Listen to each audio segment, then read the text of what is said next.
गांव में एक ऐसा खेत है जहां जाने वाला कभी वापस नहीं आता।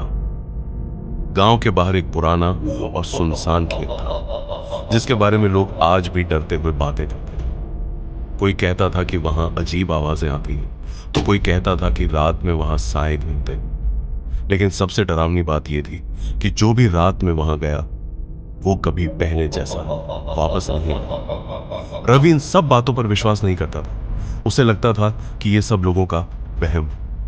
एक रात उसने तय किया कि वह खुद जाकर सच पता करेगा। आधी रात के करीब जब पूरा गांव गहरी नींद में था, रवि चुपचाप घर से निकला और हाथ में टॉर्च लेकर उस खेत की तरफ बढ़ने लगा। जैसे जैसे वह खेत के पास पहुंच रहा था, हवा तेज होती जा रही थी।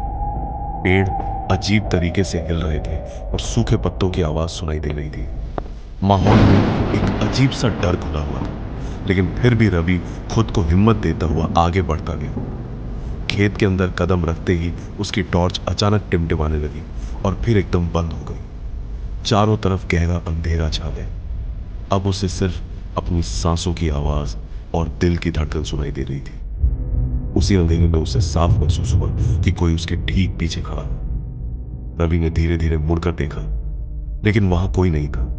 वह थोड़ा आगे बढ़ा ही था कि उसे अपने कदमों के साथ किसी और के कदमों की आवाज सुनाई देने लगी। वह रुकता तो आवाज भी रुक जाती, वह चलता तो आवाज फिर शुरू हो जाती। अब उसका डर बढ़ने लगा था। उसे यकीन हो गया कि वह अकेला नहीं है। तभी उसे खेत के बीच में एक धुंधली सी परछाई दिखाई दी। वह परछाई इंसान जैसी थी, लेकिन उसकी चाल अजीब थी, जैसे उसके पैर जमीन को छू ही नहीं रहे। रवि की सांसें तेज हो गई और वह तेजी से पीछे मुड़कर भागने लगा। लेकिन जितना वह भागता, उसे लगता वो परछाई उतनी ही तेजी से उसके पास आ रही है। अचानक उसका पैर फिसला और वह जोर से जमीन पर गिर पड़ा। उसकी टॉर्च दूर जा गिरी और अपने आप जल उठी।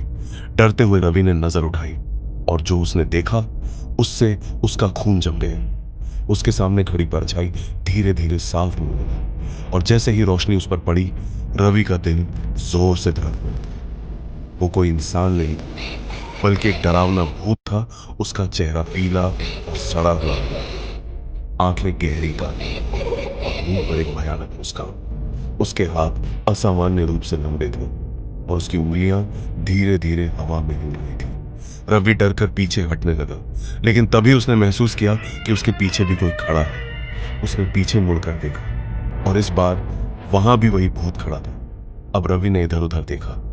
चारों तरफ सिर्फ वही भूत खड़ा था। हर दिशा में कई भूत धीरे धीरे उसकी तरफ बढ़ रहे थे। उनकी चाल अजीब थी, जैसे वे जमीन पर चल नहीं रहे बल्कि तैर रहे हों। अचानक सभी भूत एक साथ रुक गए और एक साथ फुसफुसाए, तू यहां क्यों आया? रवि की सांसें रुकने लगी। उसका शरीर कांपने लगा। वो भागना चाहता था, लेकिन उसके पैर हिल ही नहीं रहे थे। अचानक सभी भूत एक साथ उसकी तरफ झपटे। रवि जोर से चिल्लाया और उसी पल चारों तरफ घना अंधेरा छा गया। सुबह गांव वाले खेत के पास खड़े थे। जमीन पर सिर्फ रवि की टॉर्च पड़ी थी, लेकिन रवि कहीं नहीं था। उस दिन के बाद से कोई भी उस खेत के पास नहीं जाता। कहते हैं अगर कोई रात में वहां जाए तो उसे चारों तरफ से धीमी आवाज सुनाई देती है, तू यहां क्यों आया?